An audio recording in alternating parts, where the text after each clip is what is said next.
ಕರಿಮೆಣಸನ್ನು ಕೊಯ್ಯೋದರಿಂದ ಹಿಡಿದು ಅದರ final harvest ತನಕ ಎಷ್ಟೆಲ್ಲ ಪ್ರಾಸೆಸ್ ಇದೆ ಅಂತ ನೋಡೋಣ.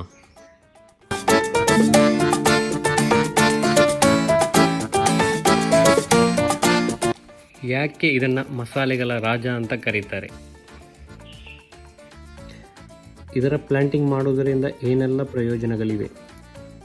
ಇದರ ಮೂಲ ನಮ್ಮ ಕರ್ನಾಟಕ ಹಾಗೂ ಕೇರಳದ ಪಶ್ಚಿಮ ಘಟ್ಟಗಳ ಭಾಗಗಳಲ್ಲಿ.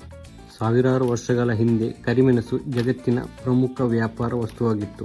ಅರಬ್ ವ್ಯಾಪಾರಿಗಳು ಇದನ್ನು ಯುರೋಪ್ಗೆ ಸಾಗಿಸುತ್ತಿದ್ದರು ಹಾಗೂ ಕೆಲವೊಮ್ಮೆ ಇದನ್ನು ನಾಣ್ಯದಂತೆ ಬಳಸಲಾಗುತ್ತಿತ್ತು.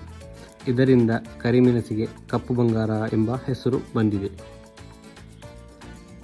ಇದರ ಫುಲ್ ವಿಡಿಯೋವನ್ನು ಯೂಟ್ಯೂಬ್ ಚಾನಲಲ್ಲಿ ಹಾಕಿದ್ದೇನೆ, ಹೋಗಿ ಚೆಕ್ ಮಾಡಿ. ಹಾಗೂ ನಮ್ಮ ಇನ್ಸ್ಟಾಗ್ರಾಮ್ ಪೇಜನ್ನು ಫಾಲೋ ಮಾಡೋದನ್ನು ಮರಿಬೇಡಿ. Thank you so much.